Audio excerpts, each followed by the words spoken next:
execução de cota condominial, passamos a palavra ao excelentíssimo desembargador Francisco Eduardo Loureiro, desembargador do Tribunal de Justiça do Estado de São Paulo, professor universitário e mestre em Direito Civil pela PUC São Paulo.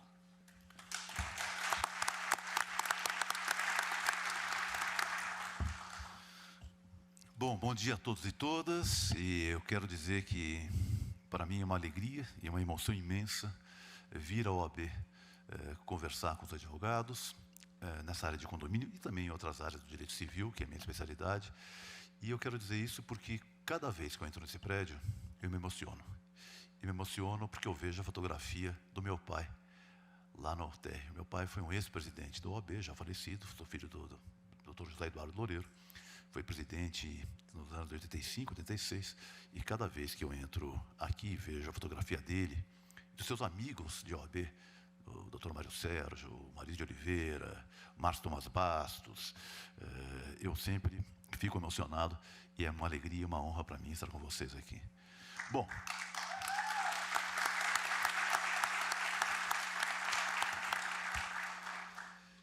eu cumprimento o Dr. Rodrigo, cumprimento os demais integrantes da mesa, a doutora Marcela, o Dr. Fábio, em especial o meu amigo, ministro Paulo Dias de Moura Ribeiro, foi meu colega há muitos anos aqui no Tribunal de São Paulo e hoje está brilhando com grandes acordos, grandes precedentes no Superior Tribunal de Justiça e que, além de um excelente juiz, é uma pessoa que eu gosto muito, uma pessoa bem-humorada, de bem com a vida, e que isso faz, todo juiz deve ser assim, não é?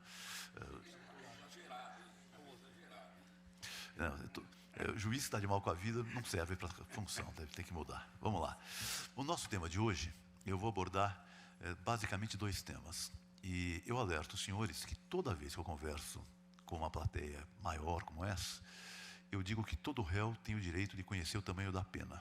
E a pena de vocês é no máximo de 40 minutos. Ou seja, em 40 minutos eu termino a minha fala. Eu vou tratar de dois temas.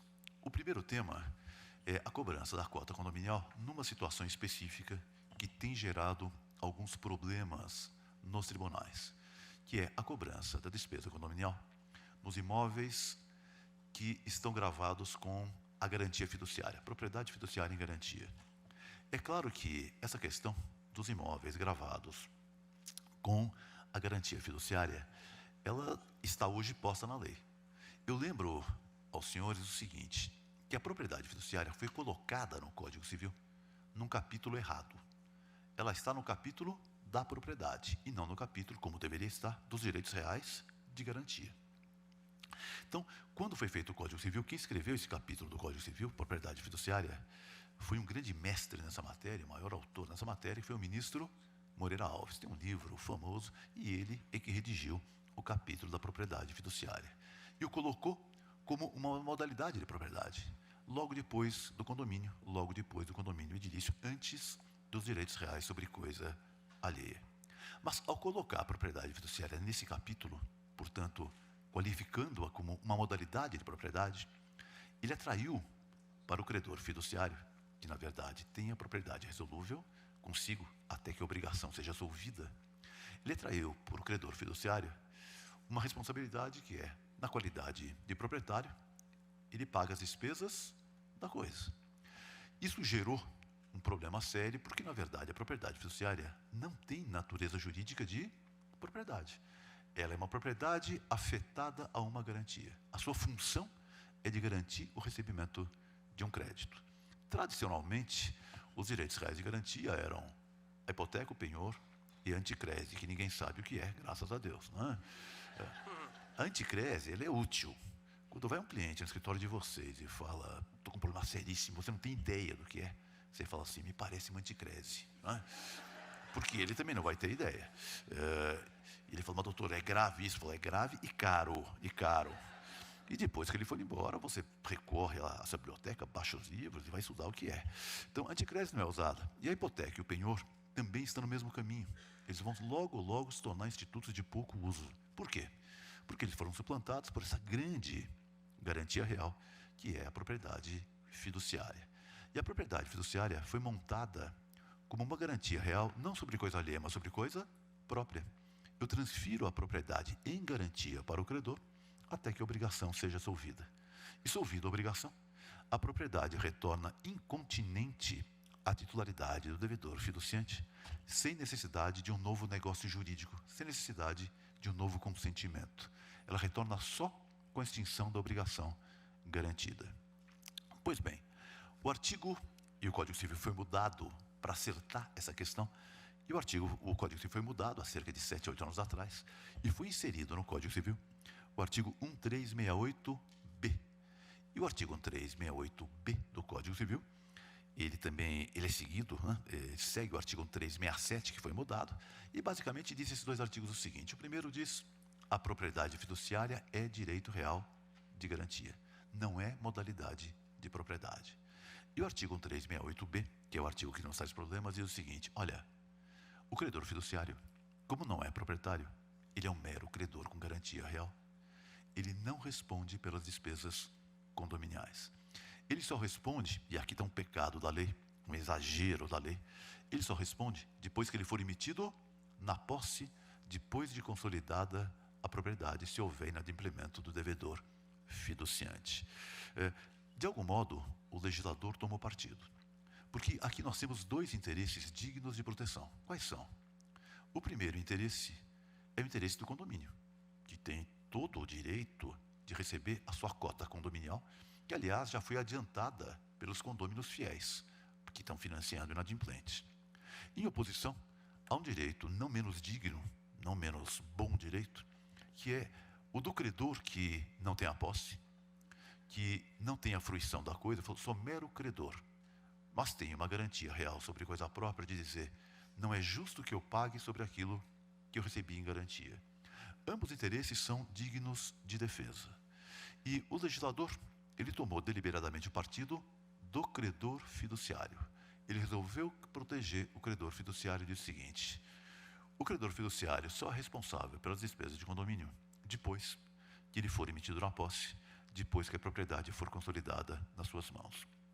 Até lá, eu posso penhorar, o condomínio pode penhorar, os direitos do devedor fiduciante. Isso também está na lei, o Código Civil expressamente disse que os direitos do devedor fiduciante têm natureza de direito real de aquisição, equivalem, grosso modo, ao direito real de promissário comprador com título registrado, que é um direito real de aquisição, colocou na mesma categoria. E esses direitos têm valor patrimonial, eu penhoro esses direitos, levo esses direitos à asta pública e o arrematante desses direitos vai se subrogar na posição de devedor fiduciante, vai se tornar ele o novo devedor fiduciante e o condomínio se paga com o produto dessa venda. O raciocínio é lindo, é espetacular, mas ele tem um pequeno problema. Qual é o pequeno problema?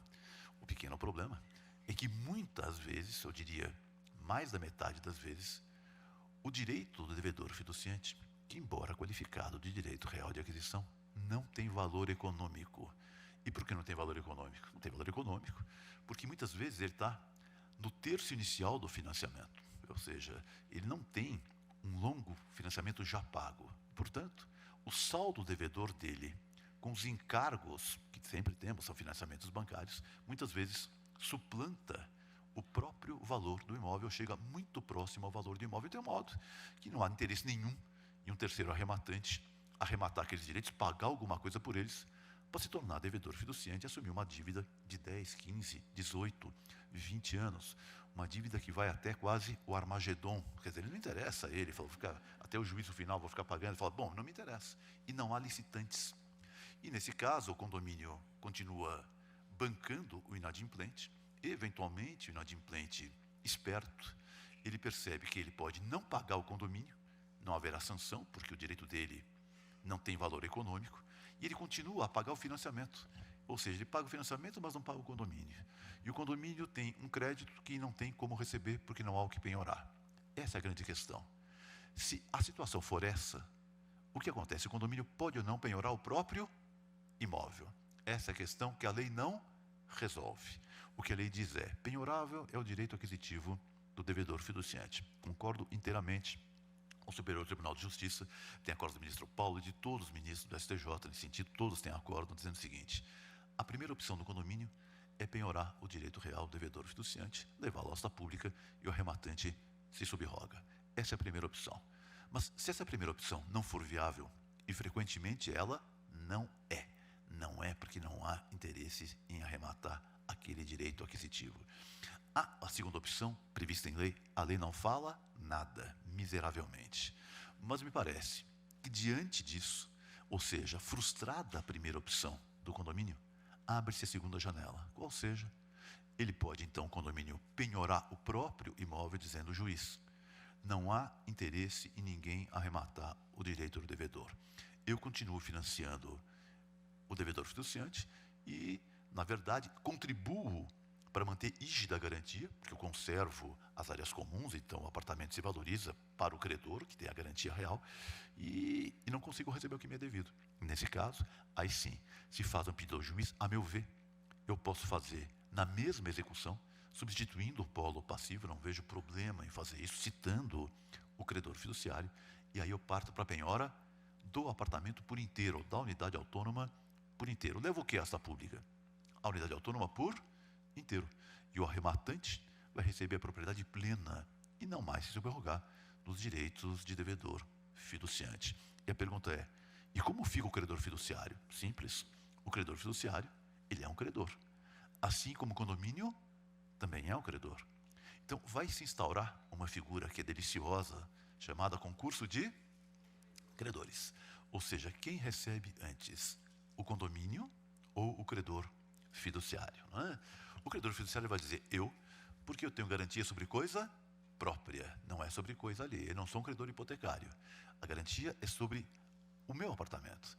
Ele está em meu nome, propriedade resolúvel, até que a dívida seja satisfeita e a dívida não foi paga.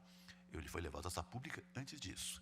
O condomínio vai responder o seguinte, eu tenho preferência porque a minha despesa é despesa da coisa, ou seja, a minha despesa é uma despesa, os advogados adoram chamar, e os juízes também, de próprio terreno.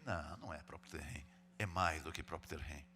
A despesa próprio terreno, a obrigação próprio terreno, é aquela que nós chamamos de obrigação ambulatória, que, por me tornar titular de um direito real, eu me torno devedor a partir da aquisição do direito real. Isso é uma obrigação próprio terreno. É devedor aquele que é titular de um direito real. Por ser titular de um direito real, ele assume alguma obrigação. Por exemplo, o usufrutuário tem a obrigação de conservar a coisa. Isso está no Código Civil, uma obrigação do usufrutuário. Isso é obrigação próprio terreno. A despesa condominial é mais do que próprio terreno. Por quê? Porque o adquirente do imóvel, ele não só paga pelas despesas após a aquisição, mas paga pelas despesas anteriores à aquisição. Então, isso faz essa obrigação ser próprio terreno, mas mais do que próprio terreno. É o que os portugueses chamam de uma obrigação real. Ou seja, é mais porque eu me torno obrigado pelo período que nem sequer eu era proprietário. E o artigo 1345 fala expressamente isso, é mais que próprio terreno. Bom, mas de qualquer modo, haverá um concurso de credores entre o condomínio e o credor fiduciário que teve o seu bem levado à ação pública. Quem recebe antes? A meu ver, o condomínio. Por que o condomínio? O condomínio, porque a despesa é da própria coisa. Ou seja, ele pagou para que o bem seja conservado. Que bem? O bem dado em garantia ao credor fiduciário. Para a conservação da coisa, objeto da garantia. Na falência, nós temos ação semelhante. Na falência, nós temos várias classes de credores, que são os credores trabalhistas, fiscais, quirografários com direito real. Temos classes de credores. Mas não participam do rateio. Quais credores, hein? Os credores da massa. Os credores da massa, a conta de luz, o vigia dos bens da massa, esses ficam fora do rateio. O síndico, hoje chamado administrador judicial, eles ficam fora do rateio. Por quê? São despesas da própria massa. Aqui também, são despesas da própria coisa. E por isso ele se satisfaz. Paga-se o condomínio e a sobra. Assim, a sobra, o credor fiduciário então vai se satisfazer. E se houver sobra da sobra? Se houver sobra da sobra, a probabilidade, nesse caso, será com certeza pequena. Quem recebe? O devedor fiduciante levanta o que sobrar, se é que vai sobrar alguma coisa. Esse é o esquema que se propõe. Essa é a solução que nós temos para esse tipo de caso. Qual é o defeito do artigo 1368B, que fala que eu devo penhorar o direito do devedor fiduciante e o credor fiduciário só responde depois que for emitido na posse? Esse artigo tem um exagero. Qual é o exagero, hein? Ele devia dizer o seguinte: o credor fiduciário só é devedor depois que for consolidada a propriedade nas suas mãos. Porque quando nós temos um regime jurídico de consolidação da propriedade, previsto numa lei especial, que é 9514/97, que regula essa matéria, e lá na 9514 diz o seguinte: se o devedor fiduciante se tornar inadimplente, o credor fiduciário notifica o devedor fiduciante para purgar a mora. Na verdade, os advogados adoram dizer para constituí-lo em mora. A verdade é mentira. Pô, mentira. Não é para constituir em mora porcaria nenhuma. Por quê? Porque em mora o desgraçado já está. Tanto já está, que se os senhores pagarem a parcela com um dia de atraso, vão pagar juros de mora, vão pagar multa moratória, uma mora ex-ré, uma mora que decorre do próprio vencimento da obrigação, que é a termo, positiva, líquida e a termo, nos termos do Código Civil. Na verdade, a mora não serve para isso, a notificação serve para dizer o seguinte: olha, devedor, se você não purgar a mora que você já está, em 15 dias, eu não recebo mais. Se eu não recebo mais, ela se converte em inadimplemento absoluto. Se ela se converte em inadimplemento absoluto, não haverá mais pagamento. Se não haverá mais pagamento, a condição resolutiva fica frustrada e a propriedade que era resolúvel se converte em propriedade plena e se consolida nas mãos do credor fiduciário. Esse é o fenômeno que ocorre. A grande pergunta é a seguinte: ô Loureiro, mas nesse caso, ele vai ser proprietário da coisa sem pagar condomínio? Ó, que delícia! Ele é proprietário da coisa sem pagar condomínio. Quando é que ele vai pagar condomínio? Só quando for emitido na posse. Muitas vezes, o credor fiduciário, que de besta não tem nada, normalmente é uma instituição financeira, e lembre, a instituição financeira de boba não tem nada.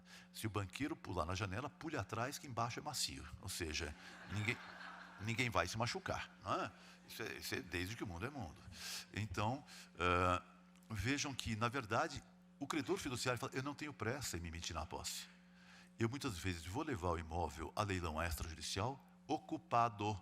Ou seja, eu não quero tirar, porque na hora que eu tirar o morador, eu passo a pagar condomínio. Então, muitas vezes, fala: eu tenho a propriedade e vou levar a leilão, mas sem desocupar o imóvel para que eu não pague condomínio. Nesse meio tempo, olha que coisa louca, o condomínio tem um proprietário que não vai pagar, que é o credor fiduciário, porque a lei diz que não está emitido na posse. O devedor fiduciante, que é óbvio que não vai pagar, porque nem mais proprietário é, ele é mero possuidor injusto. Injusto porque a posse dele é precária, porque ele deveria ter devolvido e não devolveu a posse ao credor fiduciário. E o condomínio fica nesse gap, nesse vácuo jurídico, dizendo: não posso cobrar nem de um e nem do outro. Do devedor pode, mas não há o cara que perdeu o apartamento, obviamente não tem o que perder, não vai pagar a despesa condominial. Então, o ideal seria que o artigo dissesse: consolidou a propriedade, automaticamente ele passa a responder pelas despesas condominiais. Não é isso que diz o nosso artigo. Finalmente, sobre essa matéria, nós temos uma situação que é muito frequente, que é a do imóvel ir a leilão extrajudicial. E a lei 9514 tem 2 leilões, o primeiro e o segundo. No primeiro leilão é pelo valor da avaliação, não é? E se não houver licitantes, vai para o segundo leilão e o lance mínimo é o valor do crédito. E se não houver licitantes, porque o valor do crédito é muito alto, o que acontece? O credor fiduciário fica com a coisa para si e depois vende nesses famosos leilões de imóveis que a gente vê publicados em jornais, em que os bancos se desovam esses imóveis, não é? Pois bem, a pergunta é: Loureiro, nesse momento em que o credor fiduciário, aí sim, muitas vezes ele se emite na posse, porque ele vai vender em leilão particular e ele quer o imóvel desocupado, que vale mais que o imóvel ocupado. Quando ele se emite na posse, tem a propriedade consolidada, ele responde pelas dívidas pretéritas ou não? Essa é a grande dúvida.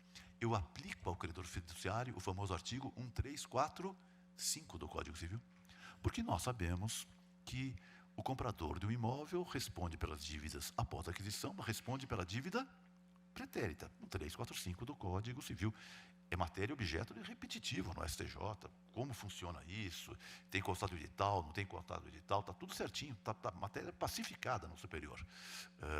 A pergunta é: nesse caso, o credor fiduciário, ele responde pelas dívidas passadas ou não? Essa é a segunda questão que se coloca. O Tribunal de São Paulo tem dito que sim. O Tribunal de São Paulo tem pelo menos uma dúzia de acordos dizendo: olha, eu não vejo diferença entre uma arrematação comum, uma compra comum, e essa consolidação e essa aquisição depois do leilão extrajudicial, que é frustrado, porque fica para o credor fiduciário. Ele responde pelas dívidas após a emissão na posse, responde pelas dívidas em aberto. O Tribunal de São Paulo tem nitidamente protegido o condomínio. Ele diz, olha, o condomínio não pode ficar sem receber. Não há precedente sobre isso no Superior Tribunal de Justiça. Eu fiz uma pesquisa hoje, depois daquele jogo do Corinthians, né? Eu fiz a pesquisa, né? Então, e não vi precedente sobre essa matéria específica. Há inúmeros precedentes sobre condomínio e propriedade fiduciária, mas não sobre essa situação. Eu sou favorável à posição que São Paulo adotou.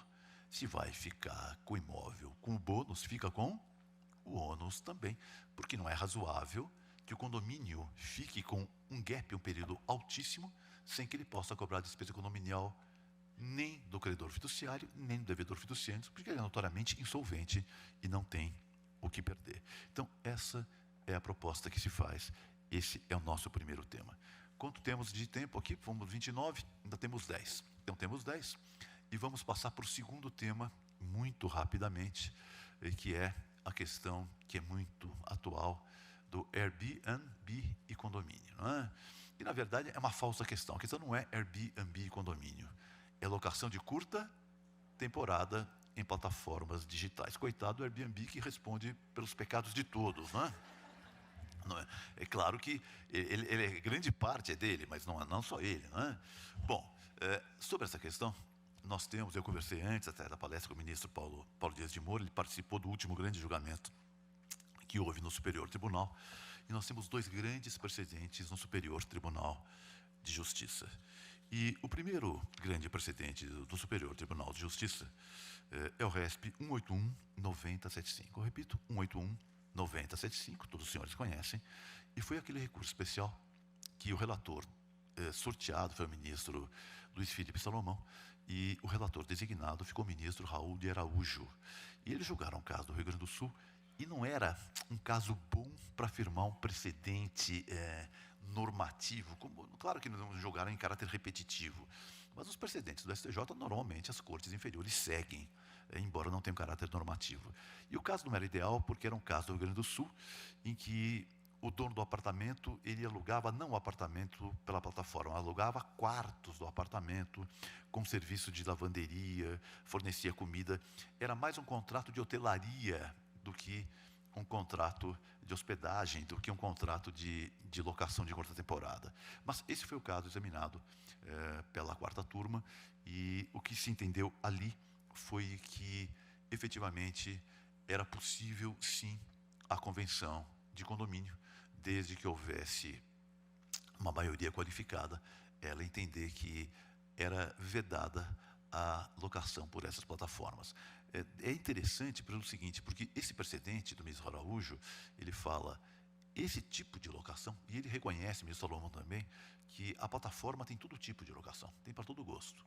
Tem contratos típicos de hotelaria ou de hospedagem, em que eu ofereço comida, ofereço lavanderia, ofereço concierge, ofereço um monte de coisa ao hospedeiro, ao locatário, e tem contratos que são efetivamente de curta duração, do artigo 48 da Lei do Inquilinato, em que eu loco um imóvel fechado e a pessoa passa lá uma semana, 4, 5 dias, ou 10 dias, ou 30 dias, e depois vai embora.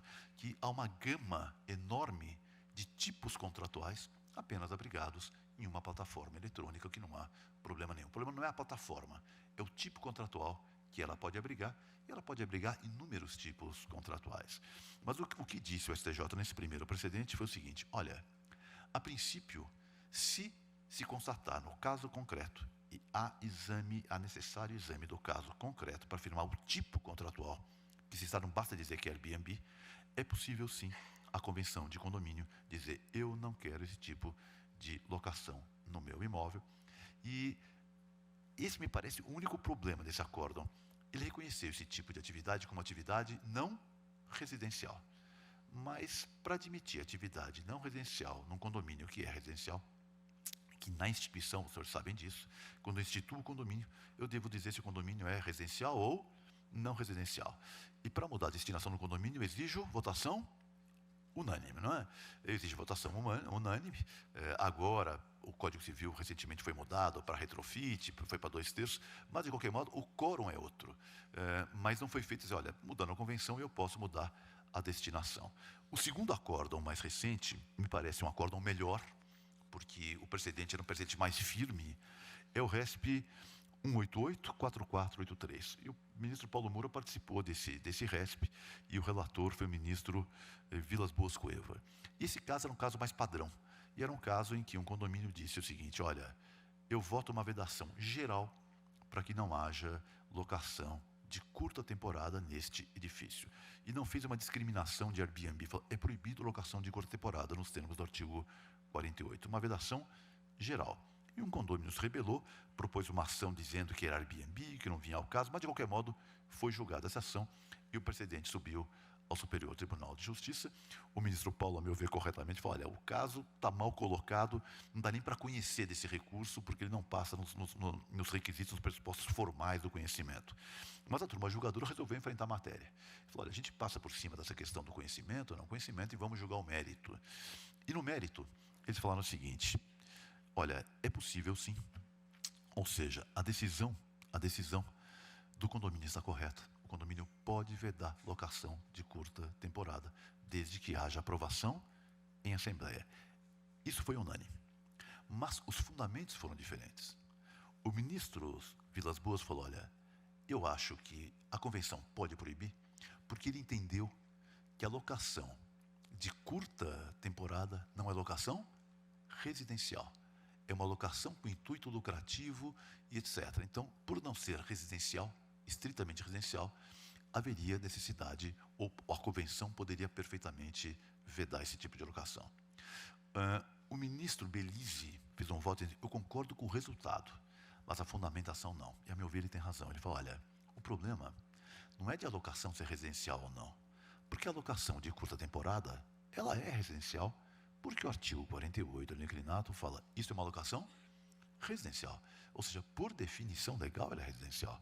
Então, a locação de curta temporada é residencial. Só não será residencial se, no caso concreto, não for locação, for hospedagem. Ou seja, tiver mais serviços que locação de coisa. Aí o contrato é outro. E aí, realmente, nós vamos discutir se há um desvio de uso. Mas se for uma locação normal de curta temporada, eu alugo o apartamento do Dr. Rodrigo para passar o Réveillon, eu alugo o apartamento do ministro Paulo Moura para passar o Carnaval, isso não torna esse imóvel comercial, essa locação comercial, e continua residencial, não é? Portanto, o ministro Belize diz o seguinte, olha, a locação de curta temporada é residencial, salvo se provar que eu vendo serviços de modo preponderante à locação da coisa. Aí o contrato é outro, é hospedagem e não locação. Diz o ministro Belize, e a meu ver ele tem razão. O problema que autoriza a convenção de condomínio a dizer eu não quero locação de curta temporada é outro. Não é pelo desvio de uso, mas é por violação aos deveres de saúde, sossego e segurança do artigo 1336, inciso 4º do Código Civil. Ou seja, se houver prova de que essa locação de curta temporada, em razão de ser de curta temporada, provoca problemas de segurança, porque eu não sei mais quem entra e quem sai, provoca problemas de sossego, porque quem vai dar festas ou chega tarde ou sai muito cedo e causa embaraço aos demais condôminos, ou saúde, porque o sujeito está doente e faz um mini hospital no apartamento dele e começa a receber gente com doença contagiosa. Salvo essas situações, ele fala, se houver isto, a convenção pode proibir, não porque há desvio de uso, mas porque estão violados os deveres previstos em lei, inerentes a todo o condomínio. Então, em suma, disse o STJ, nesse precedente, que me parece um precedente relevante e mais típico que o primeiro, que havia realmente um desvio de uso, o seguinte, a convenção pode proibir a locação por curta temporada, desde que a locação de curta temporada viole o sossego, a saúde e a segurança. É claro que a precedente me parece bom, especialmente o fundamento do ministro Belize. Tem um problema, é que o sossego, a saúde e a segurança, eu não constato a priori, eu constato a posteriori. Tem que primeiro fazer a bagunça, para depois violar. Porque eu posso, eventualmente, alugar o meu apartamento por uma plataforma para o doutor Rodrigo, no Réveillon, e ele vai lá com a família dele e não causa embaraço absolutamente nenhum ao edifício. Eu posso proibir a priori isso, ou devo primeiro aguardar o problema e dizer, olha, os teus inquilinos estão causando problema e eu não admito. Me parece que esse é o problema de, a priori, já pressupor um desvio de conduta que vai violar o artigo 13364. Mas, aparentemente, é o que diz o STJ, falou que, a priori, normalmente locações assim quebram a saúde, segurança e sossego. Por isso, a convenção, desde que aprovado pelo quórum qualificado, pode vedar esse tipo de locação. Esse é o estágio atual da jurisprudência. Até o próximo round.